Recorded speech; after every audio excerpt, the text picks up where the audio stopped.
எல்லா விஷயத்துலையுமே ரிஸ்க் இருக்குது. ஓகே. அண்ட் another திங் காம்ப்ளிகேஷன்ஸ்னு பார்த்தோம் அப்படின்னா ஒரு ஆமாம், சாப்பிட்ட உடனே தூங்கிடுவாங்க, உட்கார்ந்த இடத்துல அப்படியே தூங்கி தூங்கி விழுவாங்க. Now the problem arises for BMIs above 30. எல்லா விஷயத்துலையுமே ரிஸ்க் இருக்குது. ஓகே. அப்படியே உட்காந்துட்டே இருக்கும் போது தூங்கிடுவீங்களா, அந்த ஓஎஸ்ஏன்னு சொல்லுவோம். எல்லா சர்ஜரிக்குமே சைடு எஃபெக்ட்ஸ் இல்லை ரிஸ்க்ஸ் அப்படின்ற ஒரு விஷயம் இருக்குது. இப்போ நம்ம ஸ்டார்டிங் சர்ஜரி இல்லாமல் சிம்டம்ஸ் கம்மி பண்ண சரியாக வாய்ப்புகள் இருக்கா மேம்? பித்த பை கல் சொல்றீங்களா? Okay ma'am. இப்போ நெக்ஸ்ட் நம்ம வெயிட் லாஸ் போகலாமே. இப்போ நீங்கள் பயாட்ரிக் சர்ஜன் இல்லையா? ஸோ வெயிட் லாஸ் உங்ககிட்ட வருவாங்க. ஸோ நீங்கள் என்ன மேம் சொல்லுவீங்க ஸ்டார்டிங் வரும்போது? ஸோ ஃபஸ்ட்டு ஒரு பேஷண்ட் நம்மக்கிட்ட வரும்போது ஃபஸ்ட்டு அவங்க வெயிட்டு ஹைட்டுக்குரிய வெயிட்டா அப்படின்ற அந்த BMI, waste to hip ratio அப்படின்னு இன்னொரு விஷயம் இருக்குது. இது எல்லாமே கால்குலேட் பண்ணுவோம். கூடவே புதுசாக இருக்குது வேஸ்ட் டு ஹிப் ரேஷியோன்னு ஒன்று இருக்குது. அதாவது உங்கள் வேஸ்ட்டும் ஹிப்பும் எடுத்துட்டு அது லெஸ் தென் 0.85 இருக்கணும். அப்படின்னா நீங்கள் ஒபிசிட்டி கேட்டகரியில் இல்லை. அப்படி இல்லைன்னா உங்களுக்கு அந்த ஒபிசிட்டி கேட்டகரி உள்ள நீங்கள் போகிறீங்க. No matter what your weight is. சில பேர் ரொம்ப குள்ளமாக இருப்பாங்க. ஸோ அவங்களுக்குரிய வெயிட் வந்து கம்மி தான். இப்போ ஹைட்டாக இருக்கவங்களுக்கு 80 கிலோ வரைக்கும் கூட இருக்கலாம், ஒன்றும் தப்பு இல்லை. அந்த மாதிரியான டிஃப்ரென்ஸ் வி கால்குலேட் தட். மெயினாக பாடி காம்போசிஷன் அனாலிசிஸ்ன்னு ஒரு மெஷின் இருக்கும். அதில் நிற்க வச்சு கம்ப்ளீட்டாக அனலைஸ் பண்ணுவோம் உங்களோட பாடியை. ஸோ அதில் வந்து உங்கள் வாட்டர் கண்டென்ட் என்ன, ஃபேட் கண்டென்ட் என்ன, எந்த இடத்துல ஃபேட் டெபாசிஷன் நிறையா இருக்குது, எல்லாமே அது கிளியராக சொல்லி கொடுத்துரும். அதுக்கப்புறமா we put you on to some blood test. உங்கள் நியூட்ரிஷன் எப்படி இருக்குது, மற்ற பேராமீட்டர்ஸ்லாம் எப்படி இருக்குது, சுகர் இருக்கா, பிபி இருக்கா, இல்லை தைராய்டு பிரச்சனை இருக்கா. அப்படியே உட்காந்துட்டே இருக்கும் போது தூங்கிடுவீங்களா, அந்த ஓஎஸ்ஏன்னு சொல்லுவோம், அப்ஸ்ட்ரக்டிவ் ஸ்லீப் ஆப்னியா. கொஞ்சம் நல்ல பெருசாக இருக்கிற பேஷண்ட்ஸ் எல்லாம் பார்த்தீங்கன்னா அவங்களால சாப்பிட்ட உடனே தூங்கிடுவாங்க, உட்கார்ந்த இடத்துல அப்படியே தூங்கி தூங்கி விழுவாங்க. இதெல்லாம் அப்ஸ்ட்ரக்டிவ் ஸ்லீப் ஆப்னியான்னு சொல்லுவோம். அடுத்தது ஆர்த்ரைட்டிஸ், ஆஸ்டியோ ஆர்த்ரைட்டிஸ், முட்டி வலி ரொம்ப சொல்லுவாங்க, முதுகு வலி சொல்லுவாங்க. இதெல்லாமே கேட்போம். ஹிஸ்ட்ரி டீட்டெயில்டு, எல்லாமே டீட்டெயில்டாக அனலைஸ் பண்ண அப்புறமா we will take a decision அவங்களுக்கு என்ன பண்ணலாம். So BMI is a high deciding ஃபேக்டர்னு வச்சுக்கலாம் நம்ம. இப்போ பிஎம்ஐ வந்து நார்மல் பிஎம்ஐ பார்த்தீங்கன்னா 24க்கு கம்மியாக இருக்கணும் நம்மளுக்கு. போன ஒரு 3 years பேக் 25க்கு கம்மினாங்க, இப்போ 24 ஆயிடுச்சு. ஸோ 24க்கு கம்மி வரணும் அந்த பிஎம்ஐ. அண்ட் பிஎம்ஐ 24க்கு கம்மி இருந்தாங்கன்னா அவங்களுக்கு ஒன்றும் தேவைப்படாது. ஜஸ்ட் டயட்டு, எக்ஸசைஸ், மேபி அவங்க ஜஸ்ட் அவுட்டர் ஃபிசிக்கல் அப்பியரன்ஸ் மட்டும்தான் அவங்க எதிர்பார்க்குறாங்க. அவங்களுக்கு ஜஸ்ட் டயட் அண்ட் எக்ஸசைஸ், எங்கள் டீம்லேயே நியூட்ரிஷனிஸ்ட் எல்லாருமே இருப்பாங்க. ஸோ அது மூலிமா we will settle them off. Now the problem arises for BMIs above 30. So above 30 BMI இருக்கிறவங்களுக்கு bariatric surgery we can offer. அந்த பேரியாட்ரிக் சர்ஜரியிலே பல விதமான சர்ஜரிஸ் இருக்குது.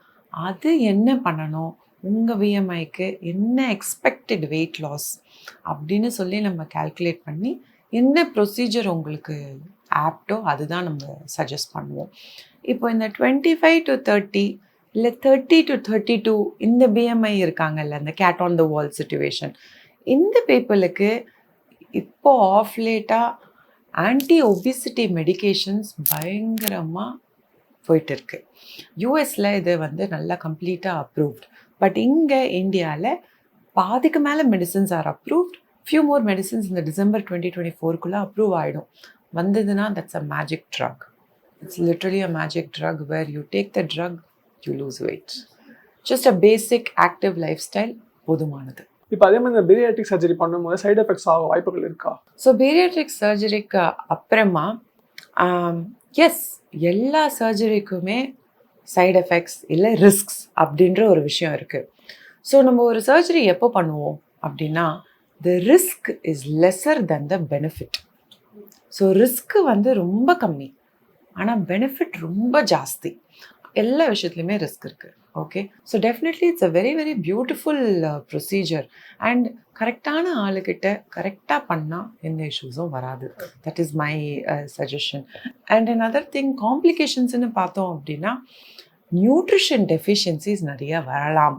ஸோ அதுக்காகவே இப்போ என் பேஷண்ட்ஸ் எல்லாம் 100% பார்த்தீங்கன்னா 3 to 6 months போஸ்ட் ப்ரொசீஜர் முடிச்சு ஒரு 6 மாதம் வரைக்கும் கண்டிப்பாக வைட்டமின் சப்ளிமெண்ட்ஸும் ப்ரோட்டீன் சப்ளிமெண்ட்ஸும் கண்டிப்பாக எடுக்க வைப்போம். 6 months இல்லை 2 years வரைக்குமே நாங்கள் ஃபாலோ அப் பண்ணிட்டு வருவோம். பட் இது நம்ம பண்ணோம் அப்படின்னா the main risk of nutrition deficiency can be avoided. Ma'am நீங்கள் வேறு எந்த மாதிரியான கேசஸ்லாம் மேம் பார்த்துருக்கீங்க ரீசெண்டாக? இதை தவிர்த்து ரொம்ப காமனாக நம்ம பார்க்குறது ஹெர்னியா, குடல் இறக்கம்ன்ற ஒரு விஷயம். அது ரொம்ப காமன் ஆயிடுச்சு இப்போல்லாம். முன்னாடி கொஞ்சம் எங்கெங்கன்னு தான் வரும், அதாவது கொஞ்சம் ஓல்டர் பீப்புளில் வரும். இப்போ younger people also again sedentary life style, not enough exercise. So abdomen muscle எல்லாம் வீக் ஆகிடுது. வீக் ஆகிடுச்சுன்னா என்ன ஆகும்? கண்டிப்பாக அது ஹர்னியா வரதுக்கான சான்சஸ் இருக்குது. Hernia, breast problems, breast lumps, அதெல்லாம் it's a common disease that I generally address. இது தவிர்த்து பித்தப்பையில் கல், அதுவும் ரொம்ப காமன். ஆக்சுவலாக ஒரு இன்ட்ரெஸ்டிங்கான ஒரு விஷயம் சொல்லணும்னா, ரீசெண்டாக ஒரு 16-year-old girl Khel bladder stone. அந்த பிள்ளைக்கு எத்தனை நாளாக இருக்குது அப்படின்னு பார்த்தீங்கன்னா, கிட்டத்தட்ட 7th 8th ஸ்டாண்டர்ட் படிக்கிறதுலேருந்து இருக்குதான். அண்ட் அப்போலேருந்து அதுக்கு மாதத்தில் ஒரு வாட்டி இல்லை ஒரு 2 மாதத்துக்கு ஒரு வாட்டி கான்ஸ்டண்ட்டாக வாமிட்டிங், எது சாப்பிட்டாலும் நிற்காதான், ஒரு மாதிரி அது ரொம்ப you know lot of struggles. And அப்போது அவ்வளோ சின்ன பிள்ளைக்கு எதுக்கு போய் சர்ஜரி பண்ணணும் அப்படின்னு சொல்லி அவங்க பேரண்ட்ஸ் பண்ணாமல் இப்போ 16 வயசு 17 வயசு ஆன உடனே they brought. But we operated no, she is way better. நல்ல சிம்டம்ஸ் எல்லாம் ரெடியூஸ் ஆயிருக்கு. இப்போ நம்ம ஸ்டார்டிங் சர்ஜரி எல்லாமே சிம்டம்ஸ் கம்மி பண்ண சரியாக வாய்ப்புகள் இருக்கா மேம்? பித்தப்பை கல் சொல்றீங்களா?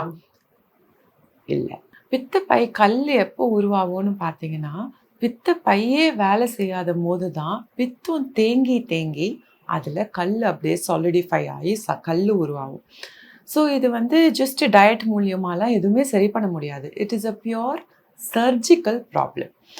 இப்போல்லாம் லேப்ரோஸ்கோபி, சின்ன இன்சிஷன்னு டே கேராக பண்ணுறோம். காலையில் வருவோம், ஒரு மிட் மார்னிங் போல் சர்ஜரி பண்ணிவிட்டு ஈவினிங் போல் நீங்கள் வீட்டுக்கே போகலாம். அவ்வளோதானே மேம் அது? That's it. It's become very so laparoscopy next to robotics, இது எல்லாமே பார்த்தீங்கன்னா நம்மளோட லைஃப்பை வந்து ரொம்ப ஈஸியாக ஆக்கிட்டு போகுது. நிறைய இன்ஃபர்மேஷன் பகிர்ந்துக்கிட்டீங்க. உங்கள் டைம் எங்களுக்கு கொடுத்ததுக்கு ரொம்பவே நன்றி மேம். தேங்க்ஸ் முரளி. தேங்க்யூ.